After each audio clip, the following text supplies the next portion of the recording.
അപ്പോൾ നമ്മൾ നവകേരള സൃഷ്ടിക്കായിട്ട് ക്ലാസ് 7ാം ക്ലാസ്സിലെ ചാപ്റ്റർ 10ലെ കുറേ ക്വസ്റ്റ്യൻസ് 11ഓളം ക്വസ്റ്റ്യൻസ് കഴിഞ്ഞ ദിവസം യൂട്യൂബ് സെഷനിൽ ഡിസ്കസ് ചെയ്തിട്ടുണ്ടായിരുന്നു.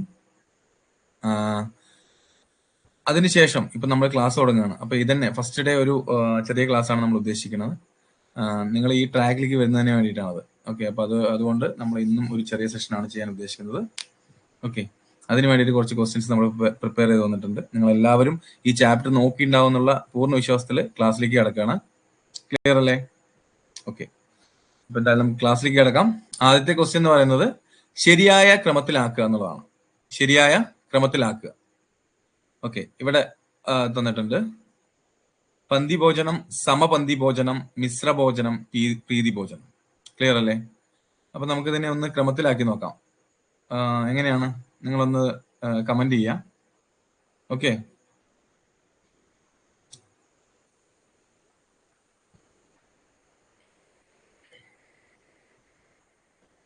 പന്തി ഭോജനം ആരാണ്?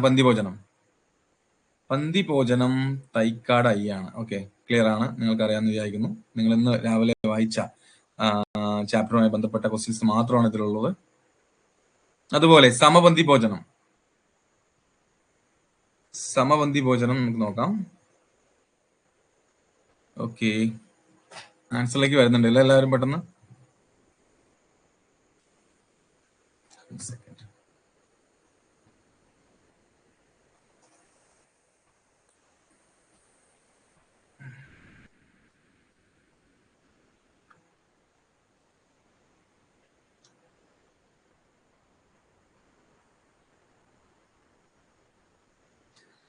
രേഖ കുമാർ, ഷിന, എസ് എല്ലാവരും ഓക്കെ, ക്ലിയർ ആയിട്ടാണ് നിങ്ങൾ ചെയ്തുകൊണ്ടിരിക്കുന്നത്. സമപന്തി ഭോജനം സി വൈകുണ്ഠ സ്വാമികളാണ്. അതുപോലെ തന്നെ മിശ്ര ഭോജനം കഴിഞ്ഞ ക്ലാസ്സിൽ നമ്മൾ പറഞ്ഞിട്ടുണ്ടായിരുന്നു. എന്ത് പറഞ്ഞിട്ടുണ്ടായിരുന്നു? നമ്മുടെ SSCRTന്റെ ടെക്സ്റ്റില് ചട്ടമ്പി സ്വാമികൾക്ക് നേരെയും മിശ്ര ഭോജനത്തിന്റെ ഇത് കൊടുത്തിട്ടുണ്ടായിരുന്നു. പക്ഷെ ഇവിടെ നമുക്കറിയാം കാലാകാലങ്ങളായിട്ട് PSC ചോദിക്കുന്നതും നമ്മൾ ആൻസർ ചെയ്യുന്നതും മിശ്ര ഭോജനത്തിന് നേരെ എന്താണ്? സഹോദരൻ അയ്യപ്പനാണ്. ഓക്കെ, അപ്പൊ നമുക്ക് സഹോദരൻ അയ്യപ്പനിലേക്ക് കൊടുക്കാം. പിന്നെ പ്രീതി ഭോജനം ഈ ചാപ്റ്ററുമായിട്ട് ബന്ധമില്ലാത്തൊരു ക്വസ്റ്റ്യൻ ആണ്, ഒരു എക്സ്ട്രാ അവയർനെസ് വേണ്ടി നമ്മൾ കൊടുത്താണ്. പ്രീതി ഭോജനം ആരാണ്? വാഗ്ഭടാനന്ദൻ. ക്ലിയർ ആയില്ലേ? നമുക്ക് നോക്കാം. 1 B ആണ്. 1 B ഉള്ള ഓപ്ഷൻ ഏതൊക്കെയാണ്? 1 B ഉള്ള ഓപ്ഷൻ ഇതല്ല. അതുകൊണ്ട് നമ്മൾ എന്ത് ചെയ്യണം? ക്വസ്റ്റ്യൻ പേപ്പറിലാണെങ്കിലും ഇതിങ്ങനെ കട്ട് ചെയ്ത് കളയണം. അതുപോലെ തന്നെ 2 C അല്ലേ? ഇത് 2 C അല്ല. ഓക്കെ, അപ്പൊ ഇത് നമ്മൾ ക്യാൻസൽ ആക്കി. 1 B ഉള്ള ആൻസർ ഓക്കെ, ഇവിടെ ഇതുമല്ല. അപ്പോ D ആണ് ആൻസർ. ക്ലിയർ ആയില്ലേ? 1 B, 2 C, 3 D ആണ്, 4 A ആണ്. ഓക്കെ, അപ്പൊ നിങ്ങൾ എപ്പോഴും ചെയ്യേണ്ട ഒരു കാര്യം എന്ന് പറഞ്ഞു കഴിഞ്ഞാൽ ഇത്തരം ശരിയായ ക്രമത്തിലാക്കുക, ചേരുംപടി ചേർക്കുക എന്ന എങ്ങനെയുള്ള രീതിയിലുള്ള ക്വസ്റ്റ്യൻ വരുമ്പോൾ നമുക്ക് ഏറ്റവും നന്നായിട്ട് അറിയുന്ന, ഏറ്റവും ഉറപ്പുള്ള ക്വസ്റ്റ്യൻസിന്റെ നേരെ നമ്മൾ ആദ്യം ഇതിങ്ങനെ വരച്ചതിന് ശേഷം ആ ഓപ്ഷൻ അല്ലാത്ത ഓപ്ഷൻസ് എന്ത് ചെയ്യുക? ഇങ്ങനെ പേന കൊണ്ട് ഒരു വര വരച്ച് കട്ട് ചെയ്ത് കളയുക. അപ്പൊ നമുക്ക് കുറെ കൺഫ്യൂഷൻ കുറഞ്ഞു കിട്ടാൻ സാധിക്കും. അതല്ലാതിരുന്നു കഴിഞ്ഞാൽ എന്ത് സംഭവിക്കും? നമ്മൾ പെട്ടെന്ന് നമുക്ക് മാറിപ്പോകാനുള്ള സാധ്യത വളരെ കൂടുതലാണ്. അപ്പോൾ ഉറപ്പായും നിങ്ങൾ ഇത് ശ്രദ്ധിക്കണം. ഓക്കെ, നിങ്ങൾ ശ്രദ്ധിക്കുന്നുള്ള വിശ്വാസം ഉണ്ട് എനിക്ക്. അപ്പൊ നമുക്ക് എന്തായാലും അടുത്ത ക്വസ്റ്റ്യനിലേക്ക് പോവാം. ക്ലിയർ ആയില്ലേ? അപ്പൊ ഇതിന്റെ ആൻസർ D ആണ്. ഓക്കെ, മിസ്സായി സഹോദരൻ അല്ലേ? നല്ല കോഡാണ്, മിസ്സായി സഹോദരൻ. അപ്പൊ മിശ്ര ഭോജനം സഹോദരൻ അയ്യപ്പൻ. Okay, good. ഇനി അടുത്തത് ചട്ടമ്പി സ്വാമിയുമായി ബന്ധപ്പെട്ട് തെറ്റായ പ്രസ്താവന ഏതാണ്? ഓക്കെ, അപ്പൊ നമ്മൾ ഇങ്ങനെയുള്ള ക്വസ്റ്റ്യൻസ് വരുമ്പോൾ എന്ത് പറഞ്ഞിട്ടുണ്ട്? ഇതിൽ ശരി തെറ്റ് ചോദിക്കുന്നുണ്ട്. അപ്പൊ നമ്മൾ ഇവിടെ തെറ്റായ എന്നുള്ളതിന് നമ്മളൊന്ന് ഹൈലൈറ്റ് ചെയ്യണം. നമുക്ക് എക്സാം ഹാളിൽ പോയിരുന്നു കഴിഞ്ഞാൽ എന്ത് ചെയ്യാം? പേന കൊണ്ടുവന്ന അടിയിൽ അണ്ടർലൈൻ ചെയ്ത് കൊടുക്കാം. ഓക്കെ, അപ്പൊ തെറ്റായ പ്രസ്താവന ഏതൊക്കെയാണെന്ന് നോക്കാം. ഓക്കെ, സമൂഹത്തിൽ നിലനിന്നിരുന്ന ബ്രാഹ്മണ മേധാവിത്വത്തെ എതിർത്ത നവോത്ഥാന നായകൻ. എങ്ങനെ? സമൂഹത്തിൽ നിലനിന്നിരുന്ന ബ്രാഹ്മണ മേധാവിത്വത്തെ എതിർത്ത നവോത്ഥാന നായകനാണ്. ഓക്കെ, ക്ലിയർ ആണ്. അതുപോലെ വിദ്യയും വിദ്യവും ഉണ്ടെങ്കിലേ മനുഷ്യ പുരോഗതി സാധ്യമാകൂ എന്ന് പറഞ്ഞിട്ടുണ്ടായിരുന്നു. അതുപോലെ കാഷായം ധരിക്കാത്ത സന്യാസി എന്നറിയപ്പെട്ട സാമൂഹിക പരിഷ്കർത്താവ്. കൊല്ലം ജില്ലയിലെ പന്മനയിൽ ജനിച്ചു. എല്ലാവരും D ആൻസർ വളരെ വേഗത്തിൽ തന്നെ ചെയ്തിട്ടുണ്ട്. ശരിയാണ് D. കാരണം എന്താണ്? ഇത് തെറ്റായ പ്രസ്താവനയാണ്. ഈ D എന്ന് പറയുന്ന ഈ 4. ക്ലിയർ ആയില്ലേ? എന്തുകൊണ്ടാണ് ഇത് തെറ്റിപ്പോയത്? കൊല്ലം ജില്ലയിലെ പന്മനയിൽ ജനിച്ചതല്ല, മറിച്ച് അദ്ദേഹം മരിച്ച സ്ഥലമാണ് പന്മന. കൊല്ലം ജില്ലയിലെ പന്മല. ഓക്കെ, ജനിച്ചത് എവിടെയാണ്? കണ്ണൻമൂലിയിലാണ്. നമുക്കൊക്കെ അറിയാം, കണ്ണൻമൂലിയിലാണ്. ക്ലിയർ. ഇനി അടുത്ത ക്വസ്റ്റ്യൻ എന്താണ്? അയ്യങ്കാളിയുമായി ബന്ധപ്പെട്ട ശരിയായ പ്രസ്താവനകൾ എന്തെല്ലാം എന്നാണ്. ഓക്കെ, ക്ലിയർ ആണോ? അയ്യൻകാളിയുമായി ട്രിവാൻഡ്രത്തിലെ കണ്ണൻമൂലിയാണ് അല്ലെ, അതറിയാം നമുക്ക്. പന്മന മരണ സ്ഥലമാണ്. ക്ലിയർ ആണ് ഷീന? ഓക്കെ, ക്ലിയർ ആണ്. ഓക്കെ, ശ്രീ ശിവ ശരിയാണ് പറഞ്ഞത് നിങ്ങൾ എല്ലാവരും. അപ്പൊ നമുക്ക് അടുത്ത ക്വസ്റ്റ്യനിലേക്ക് വന്നിരിക്കുകയാണ്. അയ്യങ്കാളിയുമായി ബന്ധപ്പെട്ട ശരിയായ പ്രസ്താവനകൾ. അപ്പൊ ഓക്കെ, ശരിയായ പ്രസ്താവനകൾ. അപ്പൊ നമ്മൾ നിങ്ങളോട് ഈ കോഴ്സ് തുടങ്ങുന്നതിന് മുന്നേ തന്നെ സൂചിപ്പിച്ച കാര്യം ഒരിക്കൽ കൂടെ ആവർത്തിക്കുകയാണ്. ഈ കോഴ്സ് എന്ന് പറയുന്നത് നിങ്ങളെ ശരിക്കും എക്സാമിന് പ്രിപ്പയർ ചെയ്യിക്കാനുള്ള ഒരുപാട് നിങ്ങൾക്ക് ടെക്നിക്സ് കൂടെ ഷെയർ ചെയ്തു തരുന്ന ഒരു കോഴ്സാണ്. എസ്പെഷ്യലി നമ്മൾ എങ്ങനെ പഠിക്കണം, എങ്ങനെയാണ് നമ്മൾ ആ എക്സാമിനെ ക്രാക്ക് ചെയ്യേണ്ടെന്നുള്ള കുറെ ഐഡിയാസ് നമുക്ക് പരസ്പരം ഷെയർ ചെയ്തിട്ട് തന്നെ പഠിക്കാം. അപ്പൊ അത്തരത്തിലുള്ള ചോദ്യങ്ങൾ നിങ്ങളിൽ നിന്ന് പ്രതീക്ഷിക്കുന്നുണ്ട്, ഗ്രൂപ്പിലായാലും ക്ലാസ്സിലായാലും. ക്ലിയർ ആയില്ലേ? അപ്പൊ എന്തെങ്കിലും നിർദ്ദേശങ്ങൾ ഉണ്ടെങ്കിലൊക്കെ നിങ്ങൾക്ക് പറയാം. ഓക്കെ, അപ്പൊ നമ്മൾ പറഞ്ഞില്ലേ ഇതാ, അപ്പൊ ഇതൊരു പുതിയ കാര്യമാണോ പഴയ കാര്യമാണോ അറിയില്ല, എങ്കിലും ഞാനൊരു എന്താ പറയുക, ഒരു മെസ്സേജ് നിങ്ങളായിട്ട് ഷെയർ ചെയ്യാണ്. അപ്പൊ ഇത്തരത്തിലുള്ള ക്വസ്റ്റ്യൻ വന്നു കഴിഞ്ഞാൽ എന്ത് ചെയ്യുക, ഈ ശരിയായ അല്ലെങ്കിൽ തെറ്റായ എന്നുള്ള ഭാഗം ഒന്ന് അണ്ടർലൈൻ ചെയ്യുക, അല്ലെങ്കിൽ ഒന്ന് ഹൈലൈറ്റ് ചെയ്യുക ചെയ്യുക. ക്ലിയർ ആയില്ലേ? അയ്യൻകാളിയുമായി ബന്ധപ്പെട്ട ശരിയായ പ്രസ്താവനകൾ ഏതെല്ലാമാണ്? Okay okay. 1. അധസ്ഥിത വിഭാഗത്തിൽ നിന്നും ശ്രീമൂലം പ്രജാസഭയിൽ അംഗമായ നവോത്ഥാന നായകനാണ് അല്ലെ. നമുക്ക് അയ്യങ്കാളിയെ കുറിച്ച് അറിയാം, അധസ്ഥിത വിഭാഗത്തിൽ നിന്നുള്ള ആളായിരുന്നു. ഓക്കെ, അദ്ദേഹം അവിടെ നിന്ന് എന്ത് ചെയ്തു? ശ്രീമൂലം പ്രജാസഭയിൽ അംഗമായിരുന്നു അല്ലെ. ശ്രീമൂലം തിരുനാളിന്റെ പ്രജാസഭയിൽ അംഗമായ വ്യക്തിയാണ് ആര്? അയ്യൻകാളി, പുലിയ രാജ എന്നൊക്കെ അറിയപ്പെട്ട അയ്യൻകാളി. ക്ലിയർ അല്ലേ? ഓക്കെ. പിന്നെ അദ്ദേഹം വില്ലുവണ്ടി യാത്ര, വളരെ ഫേമസ് ആയിട്ടുള്ള വില്ലുവണ്ടി യാത്ര സംഘടിപ്പിച്ച നവോത്ഥാന നായകനാണ്. വില്ലുവണ്ടി യാത്ര സംഘടിപ്പിച്ച നവോത്ഥാന നായകനാണ് അല്ലെ. നമ്മുടെ ടെക്സ്റ്റ് ബുക്കിൽ ഇതുപോലെ തന്നെ കൊടുത്തിട്ടുണ്ട് കേട്ടോ. ഓക്കെ, അപ്പൊ അത് നമ്മൾ വീണ്ടും പറയുന്നുണ്ട്, നിങ്ങളെ സംബന്ധിച്ചിടത്തോളം ഇത് വളരെ സിമ്പിൾ ആയിട്ട് തോന്നാം. ചിലപ്പോൾ നമ്മുടെ ക്വസ്റ്റ്യൻ മാക്സിമം കുറച്ച് ഡിഫിക്കൽട്ട് ആയിട്ട് നിങ്ങൾക്ക് ഫീൽ ചെയ്യുന്നതിന് വേണ്ടിയിട്ടൊക്കെ നമ്മൾ ഒരുപാട് ശ്രമിക്കുന്നുണ്ട്. ഓക്കെ, പക്ഷെ അത് എന്തിനാന്ന് വെച്ച് കഴിഞ്ഞാൽ, ഇപ്പൊ ജസ്റ്റ് എക്സാമ്പിൾ ഇതെല്ലാം സിമ്പിൾ ക്വസ്റ്റ്യൻ ആണ്. പക്ഷെ നിങ്ങൾ എന്ത് ചെയ്യണം? ഉറപ്പായിട്ടും ഈ ക്വസ്റ്റ്യൻ വീണ്ടും ആവർത്തിച്ച് പഠിക്കണം. ഇത് SSC-ERT ക്വസ്റ്റ്യൻസ് ആണ്, അത് നിങ്ങൾ മറക്കാതിരിക്കുക. ഇത്തരം ക്വസ്റ്റ്യൻ ചോദിക്കാനുള്ള സാധ്യത വളരെ കൂടുതലാണ്. ഓക്കെ, നിങ്ങൾക്ക് സിമ്പിൾ ആയിരിക്കും എന്നുകൊണ്ട് മാത്രം അത് ചോദിച്ചുകൂടായില്ല എന്നുള്ളത് മനസ്സിലാക്കുക. അപ്പോൾ ഒരു കാരണവശാലും നമ്മൾ ആ ക്വസ്റ്റ്യൻ തെറ്റിക്കാതിരിക്കാൻ വേണ്ടി പ്രാക്ടീസ് ചെയ്യുന്നത് വളരെ നല്ലതാണ്. ഓക്കെ, അപ്പൊ അടുത്തത് അയ്യങ്കാളി വില്ലുവണ്ടി യാത്ര നടത്തിയ വർഷം. ഇവിടെ അയ്യങ്കാളി 2 തവണ വന്നിട്ടുണ്ട്, മിസ്റ്റേക്ക് ആണ്, സോറി. അപ്പൊ അയ്യങ്കാളി വില്ലുവണ്ടി യാത്ര നടത്തിയ വർഷം 1896. ഓക്കെ, പിന്നെ വിയ്യൂരിലെ പൊതുവഴിയിലൂടെയാണ് അയ്യങ്കാളി വില്ലുവണ്ടി യാത്ര സംഘടിപ്പിച്ചത്. അപ്പൊ ഇതാണ് നമ്മുടെ കുറച്ച് പ്രസ്താവനകൾ. ക്ലിയർ അല്ലേ? അപ്പൊ ഇതില് കുറച്ച് 2 പോയിന്റ് തെറ്റാണെന്ന് തോന്നുന്നുണ്ട് അല്ലെ. നമുക്ക് നോക്കുമ്പോൾ തന്നെ മനസ്സിലായിട്ടുണ്ട്, പല ആളുകളും കമന്റ് ചെയ്തിട്ടുണ്ട്. രമ്യ, ഓക്കെ, അതുപോലെ നിത്യ കറക്റ്റ് ആയിട്ടാണ് കമന്റ് ചെയ്തിരിക്കുന്നത്. ക്ലിയർ? അപ്പൊ നമ്മൾ എന്താണ് മനസ്സിലാക്കിയത്? അയ്യങ്കാളി വില്ലുവണ്ടി യാത്ര നടത്തിയ വർഷം 1896 അല്ല, പിന്നെ മറിച്ച് എത്രയാണ്? 1893. വളരെ ഇമ്പോർട്ടന്റ് ആയിട്ടുള്ള ക്വസ്റ്റ്യൻ ആണ്. ഓക്കെ, 3. പിന്നെ അടുത്ത് വിയ്യൂരിലെ അല്ലെ, ഒന്ന് ഓടിച്ച് വായിച്ചു കഴിഞ്ഞാൽ ഒരുപക്ഷെ നമ്മളിത് ശരിയാണെന്ന് തോന്നും. കാരണം വിയ്യൂരിലെ പൊതുവഴിയിലൂടെ ആണോ? അല്ല. പകരം എന്താണ് ആൻസർ? എന്താണ്? വെങ്ങന്നൂരിലെ പൊതുവഴിയിലൂടെയാണ് അയ്യങ്കാളി വില്ലുവണ്ടി യാത്ര സംഘടിപ്പിച്ചത്. വെങ്ങാനൂരിൽ അല്ലെ, വെങ്ങാനൂരിലെ പൊതുവഴിയിലൂടെയാണ് അയ്യങ്കാളി വില്ലുവണ്ടി യാത്ര സംഘടിപ്പിച്ചത്. ക്ലിയർ ആയില്ലേ? അപ്പൊ നമ്മൾ ഏതാണ് ആൻസർ നമ്മൾ ഇതിൽ ചൂസ് ചെയ്യേണ്ടത്? അപ്പൊ ശരിയായ പ്രസ്താവനകളാണ് ചോദിച്ചിരിക്കുന്നത്. 3, 4 ആണോ? ഒരിക്കലും അല്ല. പകരം എന്താണ്? 1, 2. ഓപ്ഷൻ ഏതാണ്? ഓപ്ഷൻ എ ആണ്. ക്ലിയർ? ഓപ്ഷൻ എ ആണ് ആൻസർ. ഓക്കെ അല്ലേ? ശ്രീ ശിവ ശരിയാണ്, ബില്ല് 1893.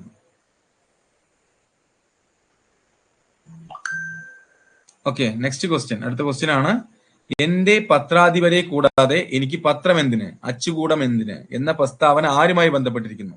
എന്റെ പത്രാധിപരെ കൂടാതെ എനിക്ക് പത്രം എന്തിന്, അച്ചുകൂടം എന്തിന് എന്ന പ്രസ്താവന ആരുമായി ബന്ധപ്പെട്ടിരിക്കുന്നു? Option D. ഓക്കെ, നിങ്ങൾ പറയുന്നത് ശരിയാണ്. എന്താണ് ഓപ്ഷൻ ഡി? വക്കം അബ്ദുൽ ഖാദർ മൗലവിയാണ് അല്ലെ. അപ്പൊ ആരാണ് ഈ പത്രാധിപർ? എന്താണ് ഇതുകൊണ്ട് ഉദ്ദേശിക്കുന്നത്? 1910 നമ്മുടെ സ്വദേശാഭിമാനി പത്രം കണ്ടുകെട്ടുകയും അതിന്റെ പത്രാധിപരായിട്ടുള്ള സ്വദേശാഭിമാനി രാമകൃഷ്ണ പിള്ളയെ നാട് കടത്തുകയും ചെയ്തിട്ടുണ്ടായിരുന്നു അല്ലെ. തിരുവിതാംകൂർ രാജാക്കന്മാർക്കൊക്കെ എതിരെ എഴുതി എന്ന് പറഞ്ഞിട്ട് ഇല്ലേ, രാജാക്കന്മാർക്കെതിരെ പത്രത്തിലെ ഒരുപാട് കാര്യങ്ങൾ എഴുതി അല്ലെ. നമ്മുടെ ബ്രിട്ടനെയൊക്കെ എതിർത്തുകൊണ്ടുള്ള ലേഖനങ്ങൾ വന്നു എന്നുള്ളതിന്റെ അടിസ്ഥാനത്തില് നമ്മുടെ സ്വദേശാഭിമാനി രാമകൃഷ്ണ പിള്ളയെ എന്ത് ചെയ്തു? 1910 നാട് കടത്തി. അതേ ടൈമിൽ തന്നെ എന്ത് ചെയ്തു? നമ്മുടെ ഈ പത്രം, സ്വദേശാഭിമാനി പത്രം കണ്ടുകെട്ടുകയാണ് ചെയ്തിട്ടുണ്ടായിരുന്നു അല്ലെ. അപ്പൊ അങ്ങനെ ഇരിക്കുമ്പോഴാണ് നമ്മുടെ അതിന്റെ ഓണർ ആയിരുന്നു അല്ലെ, അതാരാണ് തുടങ്ങിയത്? ആരാണ് അതിന്റെ ഫൗണ്ടർക്ക്? ആരാണ്? വക്കം അബ്ദുൽ ഖാദർ മൗലവി. അപ്പൊ വക്കം അബ്ദുൽ ഖാദർ മൗലവി എന്ത് പറഞ്ഞു? അദ്ദേഹത്തിന് ഇനി അത് വേണ്ട. അപ്പൊ പത്രാധിപരെ കിട്ടാതെ എനിക്ക് പത്രവും വേണ്ട, അച്ചുകൂടൊന്നും വേണ്ട, എനിക്ക് ഏറ്റവും കൂടുതൽ ഇമ്പോർട്ടന്റ് എന്താണ്? വളരെ കറക്റ്റ് ആണ്. നിത്യ പറഞ്ഞു, സർ സി പിക്ക് എതിരെയാണ് പറഞ്ഞിരിക്കുന്നത് അല്ലെ. തിരുവിതാംകൂറും അതുമായി ബന്ധപ്പെട്ട് സർ സി പിക്ക് എതിരെയൊക്കെ ഒരുപാട് കാര്യങ്ങൾ പറഞ്ഞതിന്റെ അടിസ്ഥാനത്തിലാണ് എന്ത് ചെയ്തത്? ഈ നമ്മുടെ സ്വദേശാഭിമാനി രാമകൃഷ്ണ പിള്ളയെ നാടുകടത്തൊക്കെ ചെയ്തിട്ടുണ്ടായിരുന്നു. വളരെ ശരിയാണ്. ഓക്കെ, ഇനി അടുത്ത ക്വസ്റ്റ്യനിലേക്ക് നമ്മൾ പോവാണ്. നമ്പൂതിരി സ്ത്രീകളെ സ്വയം പര്യാപ്തമാക്കാനുള്ള പ്രവർത്തനങ്ങൾക്ക് നേതൃത്വം കൊടുത്തവരിൽ പെടാത്തത്? നമ്പൂതിരി സ്ത്രീകളെ സ്വയം പര്യാപ്തമാക്കാനുള്ള പ്രവർത്തനങ്ങൾക്ക് നേതൃത്വം കൊടുത്തവരിൽ പെടാത്തത് ആരാണ്? അല്ലെ. Option A Arya Pallam, option B Karthyayani Amma, option C Devaki Narikkattiri, option D Parvathi Nenmeni Mangalam. ആരാണ്? ഓക്കെ, ഓപ്ഷൻ ബി ആണ്, കാർത്യായനി അമ്മയാണ് അല്ലെ. കാർത്യായനി അമ്മയാണ്. കാർത്യായനി അമ്മ എന്താണ്? ആരാണ് കാർത്യായനി അമ്മ? നമ്മൾ കഴിഞ്ഞ ഒരു ക്ലാസ്സിൽ നമ്മൾ ഡിസ്കസ് ചെയ്തിട്ടുണ്ടായിരുന്നു, കാർത്യായനി അമ്മയെ കുറിച്ച് ഡിസ്കസ് ചെയ്തിട്ടുണ്ടായിരുന്നു. അപ്പൊ നമ്മൾ ക്വസ്റ്റ്യൻ തന്നെ നിങ്ങൾക്ക് മനസ്സിലാവുന്ന രീതിയിൽ എന്താണെന്നറിയോ? ആ ക്വസ്റ്റ്യനിൽ തന്നെ നിങ്ങൾക്ക് കുറച്ച് കാര്യങ്ങൾ മനസ്സിലാക്കുന്നതിന് വേണ്ടിയിട്ടാണ് നമ്മൾ അങ്ങനെ ഇരുന്നത് അല്ലെ. ഇപ്പൊ നമുക്ക് കണ്ണൂർ ജില്ലയിലെ കണ്ടകൈ ഗ്രാമത്തിലെ കണ്ടകൈ കുഞ്ഞമ്മയല്ല കുഞ്ഞാക്കമ്മയാണ് കേട്ടോ, സോറി, അത് ഇന്നലെ നമ്മൾ ശ്രദ്ധിച്ചു കാണില്ല കഴിഞ്ഞ ദിവസം. അപ്പൊ കണ്ണൂർ ജില്ലയിലെ കണ്ടകൈ ഗ്രാമത്തിൽ കണ്ടകൈ കുഞ്ഞാക്കമ്മ മേച്ചിൽപുൽ സമരത്തിന് നേതൃത്വം നൽകി എന്ന് പറഞ്ഞു അല്ലെ. മേച്ചിൽപുൽ സമരത്തിന് നേതൃത്വം നൽകി. കണ്ണൂർ ജില്ലയിലെ കണ്ടകൈ ഗ്രാമത്തിലാണ്. ക്ലിയർ അല്ലേ? ഈ രണ്ട് സമരവും എപ്പോഴും മാറിപ്പോവാൻ സാധ്യതയുള്ളതാണ്. ക്ലിയർ അല്ലേ? കണ്ണൂർ ജില്ലയിലാണ് കണ്ടകൈ ഗ്രാമം. ആ ഗ്രാമത്തിലെ കണ്ടകൈ കുഞ്ഞാക്കമ്മയാണ് മേച്ചിൽപുൽ സമരത്തിന് നേതൃത്വം നൽകിയത്. അതുപോലെ തന്നെ അത് ഏകദേശം ഒരു സിമിലാരിറ്റി ഉള്ള വേറൊരു ക്വസ്റ്റ്യൻ ആണ്. കാസർഗോഡ് ജില്ലയില് എവിടെയാണ്? കാസർഗോഡ് ജില്ലയില് ചീമേനിയിൽ. എവിടെയാണ്? ചീമേനിയിൽ. ചിമ്മിനിയില്ലേ? ചിമ്മിനി. ഓക്കെ, വിറകൊക്കെ നമ്മൾ കത്തിക്കാൻ ഉപയോഗിക്കുന്ന സ്ഥലം എവിടെയാണ്? ചിമ്മിനിയാണ്. അപ്പൊ ചിമ്മിനിയിൽ തോൽ വിറക് സമരത്തിന്റെ നായികയാണ് അല്ലെ. തോൽ വിറക് സമര നായികയാണ് ഈ കാർത്യായനി അമ്മ എന്ന് പറയുന്നത് അല്ലെ. അപ്പൊ ആ ഓപ്ഷൻ അവിടെ കറക്റ്റ് ആയിട്ട് പൊരുത്തപ്പെടുന്നില്ല. ബാക്കിയുള്ള ആളുകളെയൊക്കെ നമുക്കറിയാം. ആരാണ് ബാക്കിയുള്ള ആളുകളെ? നമുക്കറിയാം. ഈ പറഞ്ഞ ആളുകളെല്ലാവരും നമ്പൂതിരി സ്ത്രീകളുടെ അവരെ സ്വയം പര്യാപ്തരാക്കാനുള്ള പ്രവർത്തനങ്ങൾക്ക് നേതൃത്വം കൊടുത്തതിൽപ്പെടുന്ന ആളുകളാണ്. ആര്യ പള്ളം, ദേവകി നരിക്കാട്ടിരി, പാർവതി നെന്മേനി മംഗലം. ഇത് ഇതേപോലെ തന്നെ നമ്മുടെ SSCRT ടെക്സ്റ്റ് ബുക്കിൽ നിങ്ങൾക്ക് കാണാൻ സാധിക്കും. ക്ലിയർ അല്ലേ? നമുക്ക് അടുത്ത ക്വസ്റ്റ്യനിലേക്ക് പോയാലോ. തോൽ വിറക് സമരത്തിന് നായിക കാർത്യായനി. യെസ്, ശ്രീ ശിവ, വളരെ ശരിയാണ്. തോൽ വിറക് സമര നായിക എന്നറിയപ്പെടുന്നത് കാർത്യായനി അമ്മയാണ് അല്ലെ. ഓക്കെ, അടുത്ത ക്വസ്റ്റ്യനിലേക്ക് പോവാണ്. താഴെ കൊടുത്തിരിക്കുന്നവയിൽ തെറ്റായ പ്രസ്താവന ഏതാണ്? താഴെ കൊടുത്തിരിക്കുന്നവയിൽ തെറ്റായ പ്രസ്താവന ഏതാണ്? ഓക്കെ, താഴെ കൊടുത്തിരിക്കുന്നവയിൽ തെറ്റായ പ്രസ്താവന ഏതാണെന്നാണ് ക്വസ്റ്റ്യൻ. ഓക്കെ, ഓപ്ഷൻ എ എന്താണ്? ശ്രീ കുമാരഗുരുദേവൻ അല്ലെ. പൊയ്കയിൽ ശ്രീ കുമാരഗുരുദേവൻ തിരുവല്ലയിലെ ഇരവിപേരൂരിലായിരുന്നു ജനിച്ചത്. പൊയ്കയിൽ ശ്രീ കുമാരഗുരുദേവൻ തിരുവല്ലയിലെ ഇരവിപേരൂരിലായിരുന്നു ജനിച്ചത്. ക്ലിയർ അല്ലേ? ഓപ്ഷൻ ആൻസർ ഒക്കെ വന്നു കഴിഞ്ഞോടെ വളരെ ഫാസ്റ്റ് ആണ്. Very good. അപ്പൊ വരും ദിവസങ്ങളിൽ കുറച്ചും കൂടെ നമുക്ക് നല്ല നല്ല ക്വസ്റ്റ്യൻസ് ഇൻക്ലൂഡ് ചെയ്ത് മുന്നോട്ട് പോവാം. ക്ലിയർ അല്ലേ? ഓക്കെ, നിങ്ങൾ മാക്സിമം ഇതിന്ന് മുഴുവൻ ഈ SSCRT ടെക്സ്റ്റ് എന്നുള്ള എല്ലാ പോയിന്റുകളും ഈച്ച കോപ്പി എന്നൊക്കെ പറയില്ലേ, എക്സാക്റ്റ് ആയിട്ട് ആ ടെക്സ്റ്റ് മുഴുവൻ നിങ്ങളുടെ മൈൻഡിലേക്ക് കയറ്റി വെക്കണം. അതൊന്നും ഒഴിവാക്കാൻ ഒന്നുമില്ല. ഓക്കെ, ഒന്നുമില്ല. അതൊന്നും ഒഴിവാക്കാൻ SSCRT ടെക്സ്റ്റ് ഒന്നും ഒഴിവാക്കാൻ. നമ്മളിപ്പോ റാങ്ക് ഫയലൊക്കെ എടുക്കുമ്പോൾ നമുക്കറിയാം അതിൽ ചില കാര്യങ്ങളൊക്കെ നമുക്ക് ഉറപ്പായിട്ടും ചോദിക്കില്ല എന്നുള്ളൊരു തോന്നൽ അത് പഠിക്കുമ്പോൾ തന്നെ നമുക്ക് ഉണ്ടാവും ഇല്ലേ. ചില ക്വസ്റ്റ്യൻസ് ഒക്കെ കാണുമ്പോൾ നമുക്ക് തന്നെ തോന്നാറുണ്ട് ഇതൊക്കെ ചോദിക്കാൻ സാധ്യതയുണ്ടോ? ഇല്ല. കാരണം ഈ റാങ്ക് ഫയലൊക്കെ മാക്സിമം എന്താ പറയാ, കുറെ കണ്ടന്റുകൾ എടുത്തെടുത്ത് ഒരുപാട് വലിപ്പം കൂട്ടി ഇല്ലേ, അങ്ങനെയൊക്കെ നമ്മുടെ മുമ്പിലേക്ക് വരാറുണ്ട്. പക്ഷെ അതുപോലെയല്ല നമ്മുടെ SSCRT ടെക്സ്റ്റ് എന്ന് പറയുന്നത്. വളരെ ഇമ്പോർട്ടന്റ് ആയിട്ടുള്ള പോയിന്റ്സ് മാത്രമേ ആ ടെക്സ്റ്റിലുള്ളൂ. അതുകൊണ്ട് തന്നെ അതിലെ എല്ലാ ക്വസ്റ്റ്യനും ഒരുപോലെ തന്നെ ചോദിക്കാൻ സാധ്യതയുള്ള ക്വസ്റ്റ്യൻ ആണ്. അപ്പൊ അതുകൊണ്ട് വളരെ ഡീപ്പായിട്ടും ഡീറ്റെയിൽഡ് ആയിട്ടും പഠിക്കുക. ക്ലിയർ അല്ലേ? അപ്പൊ പൊയ്കയിൽ ശ്രീ കുമാരഗുരുദേവൻ തിരുവല്ലയിലെ ഇരവിപേരൂരിലാണ് ജനിച്ചത്. ഇത് ഒരുപാട് തവണ PSC റിപ്പീറ്റ് ചെയ്ത് ചോദിച്ച ക്വസ്റ്റ്യൻ ആണ്. ഇത് സ്റ്റേറ്റ്മെന്റ് ടൈപ്പിൽ ചോദിച്ചിട്ടുണ്ടോ എന്ന് എനിക്കറിയില്ല. പക്ഷെ ഞാനൊക്കെ എഴുതുന്ന സമയത്ത് എന്താ പറയാ, ഈ 1 വേർഡ് ടൈപ്പിലായിരുന്നു ഒരുപാട് തവണ ചോദിച്ച ക്വസ്റ്റ്യൻ ആണ്. പഴയ പ്രീവിയസ് ഇയർ ക്വസ്റ്റ്യൻ പേപ്പർ ഒക്കെ എടുത്ത് നോക്കി കഴിഞ്ഞാൽ നിങ്ങൾക്ക് കാണാൻ സാധിക്കും. അതുപോലെ പൊയ്കയിൽ അപ്പച്ചൻ എന്ന പേരിലും അദ്ദേഹം അറിയപ്പെടുന്നുണ്ട്. ശരിയല്ലേ? ശരിയാണ്. നമ്മളിവിടെ പൊയ്കയിൽ യോഗനാഥനെ കൊടുത്തിട്ടുണ്ട്. പൊയ്കയിൽ ശ്രീ കുമാര ഗുരുദേവൻ പൊയ്കയിൽ അപ്പച്ചൻ എന്ന പേരിലും അറിയപ്പെട്ടിരുന്നു. ക്ലിയർ? ഇനി അടുത്തത് പ്രത്യക്ഷ രക്ഷാ ദൈവസഭ. ഇതും ചോദിച്ചിട്ടുണ്ട് കേട്ടോ, ഒരുപാട് തവണ ചോദിച്ചിട്ടുണ്ട്, ഇനിയും ചോദിക്കാം. ഓക്കെ, ഇതൊന്നും സിമ്പിൾ ആണെന്ന് പറയുന്നത് ആരാണ്? അത് വായിച്ച് മനസ്സിലാക്കി എടുത്ത ആളുകളാണോ സിമ്പിൾ ആണെന്ന് പറയുന്നത്? അറിയാത്ത ആളുകൾക്ക് എപ്പോഴും ഈ ഒരു ക്വസ്റ്റ്യനും വളരെ ടൈറ്റ് ആയിട്ടുള്ള ക്വസ്റ്റ്യൻ തന്നെയായിരിക്കും. അപ്പോൾ പ്രത്യക്ഷ രക്ഷാ ദൈവസഭ സ്ഥാപിച്ചത് ആരാണ്? പൊയ്കയിൽ യോഗനാൻ, അല്ലെങ്കിൽ പൊയ്കയിൽ അപ്പച്ചൻ, അല്ലെങ്കിൽ പൊയ്കയിൽ ശ്രീ കുമാര ഗുരുദേവനാണ്. ഓക്കെ. പിന്നെ ഒരു തവണ ശ്രീമൂലം പ്രജാസഭയിൽ അംഗമായി. ഒരു തവണ ശ്രീമൂലം പ്രജാസഭയിൽ അംഗമായി. അപ്പൊ നിങ്ങൾ അറിയണം, ഒരു തവണയല്ല അല്ലെ? ഓക്കെ. ലിയ വളരെ ഭംഗിയായിട്ട് അതിന്റെ ഇയർ വരെ പോയിന്റ് ഔട്ട് ചെയ്തിട്ട് പറയുന്നുണ്ട്. 1921-ലും 1931-ലുമാണ് അദ്ദേഹം ശ്രീമൂലം പ്രജാസഭയിൽ അംഗമായത്. 1921-ലും 31-ലും അല്ലെ? വളരെ ഡീറ്റെയിൽ ആയിട്ട് പഠിച്ചിട്ടുണ്ട്. അപ്പൊ ഇവിടെ ഒരു എന്നുള്ളത് തെറ്റാണ്. ആൻസർ എന്താണ്? അപ്പോ ഇതാണ് തെറ്റായ പ്രസ്താവന. എന്താണ്? ഡി ആണ്. ഓക്കെ, നമുക്ക് ഇവിടെ വേണ്ടത് ഒരു എന്നല്ല 2 എന്നാണ് അല്ലെ? 2 തവണ ശ്രീമൂലം പ്രജാസഭയിൽ അംഗമായി എന്നായിരുന്നു വരേണ്ടിയിരുന്നത്. ക്ലിയർ അല്ലേ? ഓക്കെ. ശ്രീനാരായണ ഗുരു നടത്തിയ അവസാന പ്രതിഷ്ഠ. ഓക്കെ, ഇപ്പൊ നമ്മൾ ഈ ശ്രീനാരായണ ഗുരു നടത്തിയ അവസാന പ്രതിഷ്ഠ എന്ന് പറയുമ്പോൾ ഈ ഒരു ക്വസ്റ്റ്യൻ, ഈ ക്വസ്റ്റ്യനിലെ ആൻസറിലേക്ക് നിങ്ങൾ പോകുന്നതിന് മുന്നേ ഒരിക്കൽ കൂടെ നോക്കണം. എന്താണ്? ഈ ഓരോ കാര്യങ്ങളും മനസ്സിലാക്കണം. അരുവിപ്പുറത്തെ പ്രതിഷ്ഠ എന്തായിരുന്നു? ശിവലിംഗ പ്രതിഷ്ഠ അല്ലെ? ആദ്യമായിട്ട് അദ്ദേഹം 1888-ല് ശിവലിംഗ പ്രതിഷ്ഠ നടത്തുമ്പോൾ എന്ത് പറഞ്ഞു?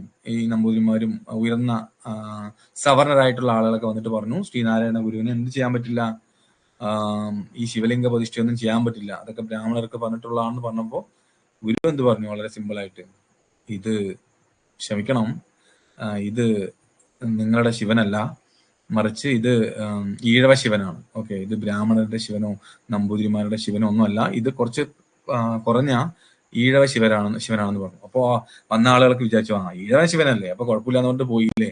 അപ്പൊ അങ്ങനെ വളരെ ഭംഗിയായിട്ട് അവതരിപ്പിച്ചിട്ടുള്ള ഒരു ആളാണ് ശ്രീനാരായണ ഗുരു അല്ലെ? അരുവിപ്പുറത്തെ ശിവലിംഗ പ്രതിഷ്ഠ. അപ്പൊ ശിവനെയാണ് അവിടെ പ്രതിഷ്ഠിച്ചത്. ക്ലിയർ അല്ലേ? പിന്നെ കളവൻ കോടത്തെ ഓം എന്നെഴുതിയ കണ്ണാടി പ്രതിഷ്ഠ അല്ലെ? കണ്ണാടി പ്രതിഷ്ഠകൾ ഒരുപാട് ചെയ്തിട്ടുണ്ട് അല്ലെ? അപ്പൊ അതില് കളവൻ കോടത്തെ ഓം എന്നെഴുതിയ കണ്ണാടി പ്രതിഷ്ഠയുണ്ട്. ഓക്കെ. പിന്നെ ശിവഗിരിയിൽ എന്തായിരുന്നു പ്രതിഷ്ഠ? ശിവഗിരിയിൽ എന്തായിരുന്നു അദ്ദേഹം പ്രതിഷ്ഠ? ശാരദ പ്രതിഷ്ഠയാണ് കേട്ടാ. അപ്പൊ ഇതൊക്കെ അങ്ങനെ തന്നെ ചോദിച്ചിട്ടുണ്ട്, ഇതൊക്കെ ചോദിക്കാം. ഓക്കെ, അപ്പൊ ശിവഗിരിയിൽ എന്ത് പ്രതിഷ്ഠയാണ്? ശാരദ പ്രതിഷ്ഠ. ഓക്കെ. അതുപോലെ കാരാമുക്ക് ക്ഷേത്രത്തിൽ എന്തായിരുന്നു പ്രതിഷ്ഠ? കാരാമുക്ക് ക്ഷേത്രത്തിൽ എന്തായിരുന്നു പ്രതിഷ്ഠ? ദീപപ്രതിഷ്ഠയാണ്. അപ്പൊ ഇതെല്ലാം എന്താണ്? ഇതൊന്നും തെറ്റല്ല, ഇതെല്ലാം ശരിയാണ്. നമ്മുടെ ക്വസ്റ്റ്യൻ എന്താണ്? അവസാന പ്രതിഷ്ഠ എന്താണെന്നാണ് ക്വസ്റ്റ്യൻ. ഓക്കെ, അപ്പൊ ഈ ക്വസ്റ്റ്യൻ നിങ്ങളുടെ ആൻസറിലേക്ക് എത്തിക്കുക എന്നുള്ളത് മാത്രമല്ല നമ്മൾ ഉദ്ദേശിക്കുന്നത്, ഇതെല്ലാം ഒരു തവണ നിങ്ങളുടെ മൈൻഡിലേക്ക് എന്താ പറയാ, ഒന്നുകൂടെ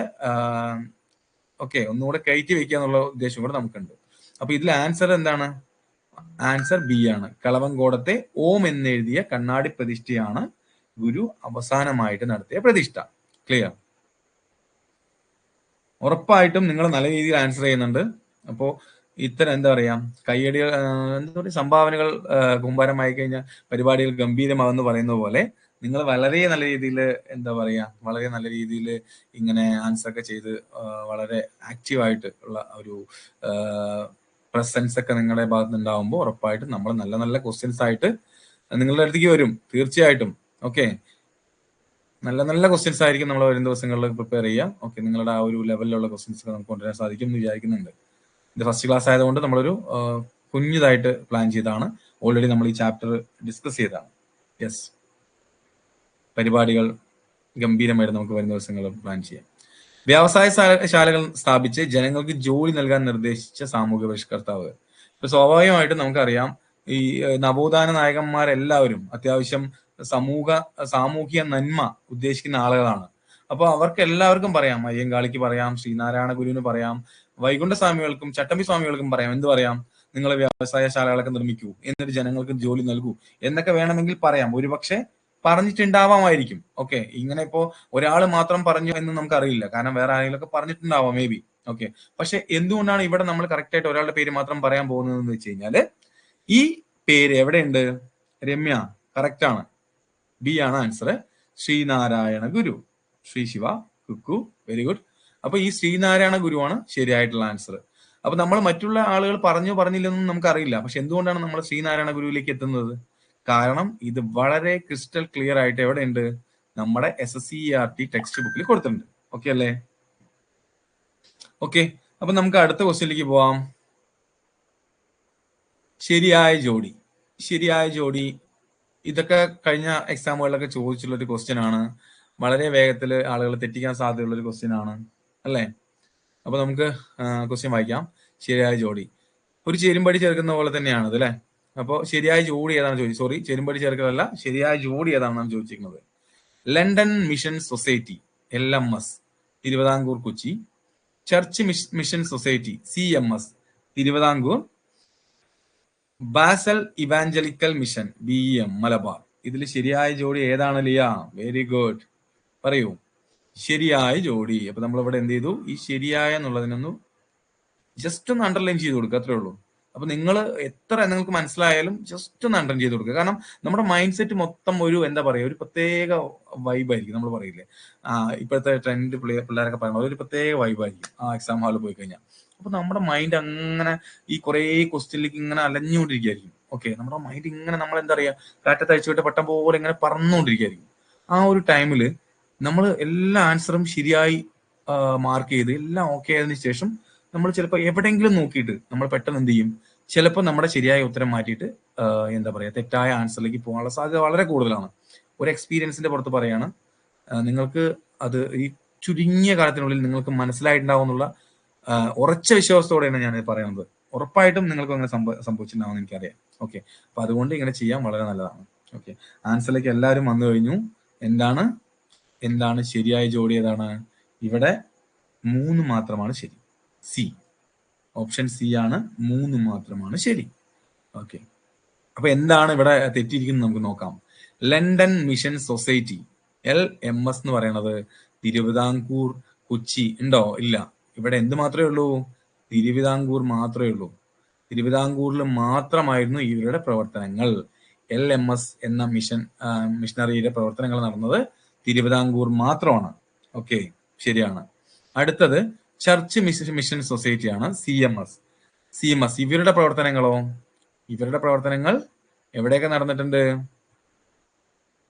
ഇവരുടെ പ്രവർത്തനങ്ങൾ നടന്നത് തിരുവിതാംകൂർ ഉണ്ടോ? ശരിയാണ്, തിരുവിതാംകൂർ പ്രവർത്തനം നടന്നിട്ടുണ്ട്. പിന്നെയോ കൊച്ചിയിലും ഇവരുടെ പ്രവർത്തനങ്ങൾ നടന്നിട്ടുണ്ട്. ഓക്കെ അല്ലേ? അപ്പൊ തിരുവിതാംകൂറും കൊച്ചിയിലും ചർച്ച് മിഷൻ സൊസൈറ്റിയുടെ പ്രവർത്തനങ്ങൾ നടന്നിട്ടുണ്ട്. ഓക്കെ, പിന്നെ നമ്മുടെ എന്താ പറയാ, ഓക്കെ ഇങ്ങനെ ചെയ്യാം അല്ലെ. അപ്പോൾ ചർച്ച് മിഷൻ സൊസൈറ്റി ഇത് രണ്ടാണ്. പിന്നെ നമ്മുടെ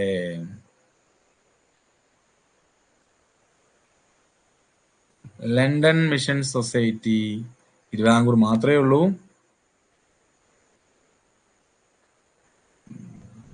പിന്നെ ഈ ബാസൽ ഇവാഞ്ചലിക്കൽ മിഷൻ BEM എവിടെയാണ്?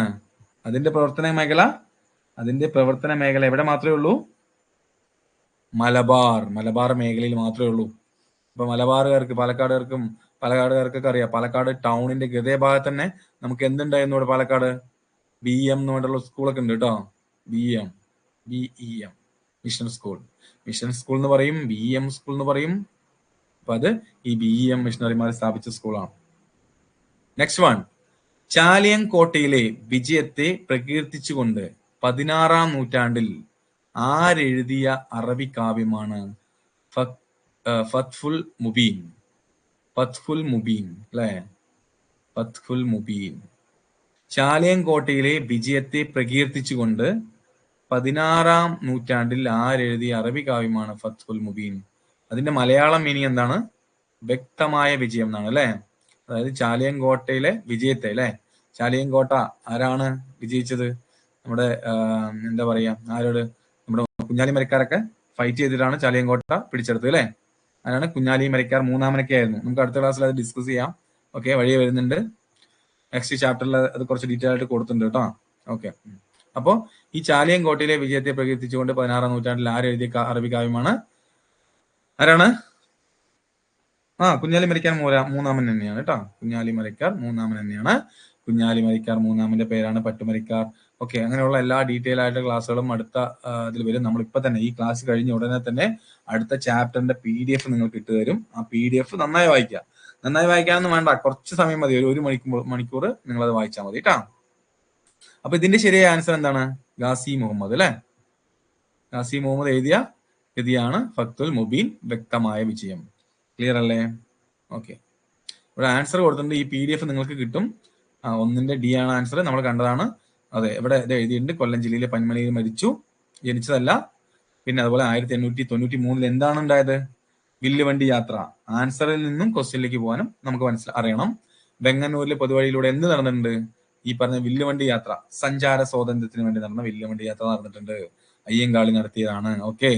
വക്കം അബ്ദുൽ ഖാദർ മൗലവി എന്താണ് ചെയ്തത്? നമ്മുടെ എന്താ പറയാ, പത്രാധിപരില്ലാതെ എനിക്ക് പത്രം എന്തിന്, അച്ചുകൂടം എന്തിനെന്ന് പറഞ്ഞു അല്ലെ? അതുപോലെ കാർത്യായനി അമ്മ എന്താണ് ഇവിടെ ക്വസ്റ്റ്യൻ ഉണ്ടായിരുന്നത്? നമ്മൾ 4 പേരുടെ പേര് എഴുതിയിട്ടുണ്ടായിരുന്നു. പാർവതി, നെന്മേനി മംഗലം, അങ്ങനെ ഓക്കെ 3 പേരുടെ പേര് എഴുതിയിട്ടുണ്ടായിരുന്നു. അതില് നമ്പൂതിരി സ്ത്രീകളുടെ ഉന്നമനത്തിന് പ്രവർത്തിക്കാതിരുന്ന അതിൽ നിന്നും ഒരു ഓട് വണ്ണായിരുന്നു കാർത്യായനി അമ്മ. ഇപ്പൊ 2 തവണ ശ്രീമൂലം പഞ്ചായത്ത് അംഗമായത് ആരാണ്? നമ്മുടെ പൊയ്കയിൽ യോഹനാനല്ലേ? അതെ. കളവൻകോടത്തെ ഓം എന്ന് എഴുതിയ കണ്ണാടി പ്രതിഷ്ഠയാണ് ശ്രീനാരായണ ഗുരു നടത്തിയ അവസാനത്തെ പ്രതിഷ്ഠ. ശ്രീനാരായണ ഗുരു നടത്തിയ അവസാനത്തെ പ്രതിഷ്ഠ. പിന്നെ ശ്രീനാരായണ ഗുരു എന്താണ്? ശ്രീനാരായണ ഗുരു അതാണ് കേട്ടോ, ഓർമ്മയില്ല. 3 മാത്രം. Basel Evangelical Mission, BM Malabar. അതാണ് ശരിയായിട്ടുള്ള ആൻസർ. മറ്റു 2ഉം തെറ്റാണ്. ഗാസി മുഹമ്മദ്, ഫത്തുൽ മുബീൻ, വ്യക്തമായ വിജയം അല്ലെ? ഇവിടെ എന്തായിരുന്നു? 8ാമത്തെ ക്വസ്റ്റ്യൻ എന്തായിരുന്നു? മറന്നുപോയി. അതെ, വ്യവസായശാലകൾ സ്ഥാപിച്ച് ജനങ്ങൾക്ക് ജോലി നൽകാൻ നിർദ്ദേശിച്ച സാമൂഹ്യ പരിഷ്കർത്താവ് ആരാണെന്നുള്ള ക്വസ്റ്റ്യൻ ആയിരുന്നു. ക്ലിയർ അല്ലേ? അപ്പൊ നമ്മൾ ഇന്ന് ഈ ക്ലാസ് അവസാനിപ്പിക്കുകയാണ് കേട്ടോ. കാരണം എന്താണെന്ന് വെച്ച് കഴിഞ്ഞാൽ ഈ ക്ലാസ്സുമായി ബന്ധപ്പെട്ട് നമുക്ക് ഒരുപാട് കാര്യങ്ങൾ നിങ്ങൾക്ക് ഡിസ്കസ് ചെയ്യാം. നമ്മൾ ചുരുങ്ങി 1.5 മണിക്കൂർ 1.25 മണിക്കൂറും ഒക്കെ വളരെ ഡീറ്റെയിൽഡ് ആയിട്ടുള്ള ക്ലാസ്സുകൾ ഞാൻ നിങ്ങൾക്ക് തരുന്നതായിരിക്കും. ഞാൻ പറഞ്ഞു, നേരത്തെ തന്നെ ക്ലാസ് തുടങ്ങുന്നതിന് മുന്നേ തന്നെ പറഞ്ഞു, നിങ്ങൾ ഉറങ്ങാതിരിക്കുകയാണെങ്കിൽ ഉറപ്പായിട്ടും നിങ്ങളെ ഹെൽപ്പ് ചെയ്യാൻ, നിങ്ങളുടെ ഉറക്കം കളയാൻ ഞാൻ ഉറപ്പായിട്ട് എൻ്റെ ടൈം കൂടുതൽ സ്പെൻഡ് ചെയ്യാൻ ഞാൻ തയ്യാറാണ്. ഓക്കെ, അപ്പൊ അതുകൊണ്ട് ഉറപ്പായും അടുത്ത ക്ലാസ്സുകളിൽ കൂടുതൽ സമയം കൂടുതൽ ക്വസ്റ്റ്യൻസ് നമ്മൾ ഡിസ്കസ് ചെയ്യും. പക്ഷെ അതിന് മുന്നേ എന്ത് വേണം? നമ്മൾ തമ്മിലൊരു ഇന്ററാക്ഷൻ വേണം. അത് ഗ്രൂപ്പിലൂടെയൊക്കെ അത്യാവശ്യം നല്ല രീതിയിൽ നടക്കണം. നിങ്ങളുടെ അഭിപ്രായങ്ങൾ പറയണം. ഓക്കെ, അത്തരം കാര്യങ്ങളൊക്കെ നമുക്ക് ഡിസ്കസ് ചെയ്തിട്ട് കുറച്ചും കൂടെ ഒരു ബോണ്ട് ഉണ്ടാക്കിയെടുക്കാം. ഓക്കെ, ഈ പറഞ്ഞ ഞാനും നിങ്ങളും തമ്മിൽ നല്ലൊരു ബോണ്ട് ഉണ്ടാക്കിയെടുക്കാം. നിങ്ങളുടെ എല്ലാ ഡൗട്ട്സും നിങ്ങൾ ഗ്രൂപ്പിൽ പോസ്റ്റ് ചെയ്യുക. അപ്പൊ ഞാനത് പറഞ്ഞു, പക്ഷെ പല ആളുകൾക്കും എന്താ പറയാ, അത് എന്താണെന്നറിയില്ല. എന്തുകൊണ്ടാന്ന് വെച്ച് കഴിഞ്ഞാല് നമ്മൾ ഈ പല എന്താ പറയാ ക്ലാസ്സുകൾ കണ്ടിട്ട് യൂട്യൂബ് ക്ലാസ്സുകൾ കാണാറുണ്ട്. അതുപോലെ തന്നെ പല ആളുകളും പല ഓൺലൈൻ ക്ലാസ്സുകളിലൊക്കെ ജോയിൻ ചെയ്തിട്ടുണ്ടാവും. അവിടെയൊക്കെ ഒരുപക്ഷെ ഇത്രയും ഇന്ററാക്ഷൻ ഇല്ലാത്തതുകൊണ്ടാണോന്ന് അറിയില്ല. പക്ഷെ എന്തായാലും നമ്മുടെ ക്ലാസ്സുകൾ അത്തരത്തിലൊന്നുമല്ല പോകാൻ ഉദ്ദേശിക്കുന്നത്. പരസ്പരം സംസാരിച്ചും അഭിപ്രായങ്ങൾ ഷെയർ ചെയ്തും നമ്മുടെ ക്ലാസ്സിലെ കുറെ മെച്ചപ്പെടുത്താനുള്ള നല്ല നിങ്ങളുടെ നോട്ട്സ് ഒക്കെ എന്താ പറയുക സ്വാംശീകരിച്ചിട്ടൊക്കെയാണ് നമ്മൾ മുന്നോട്ട് പോകാൻ ഉദ്ദേശിച്ചിരിക്കുന്നത്. എനിവേ, അപ്പൊ ഇന്നത്തെ ക്ലാസ് നമുക്ക് നൈസായിട്ട് ഇവിടെ വൈൻഡപ്പ് ചെയ്യാം. Good night all of you. Okay, see you.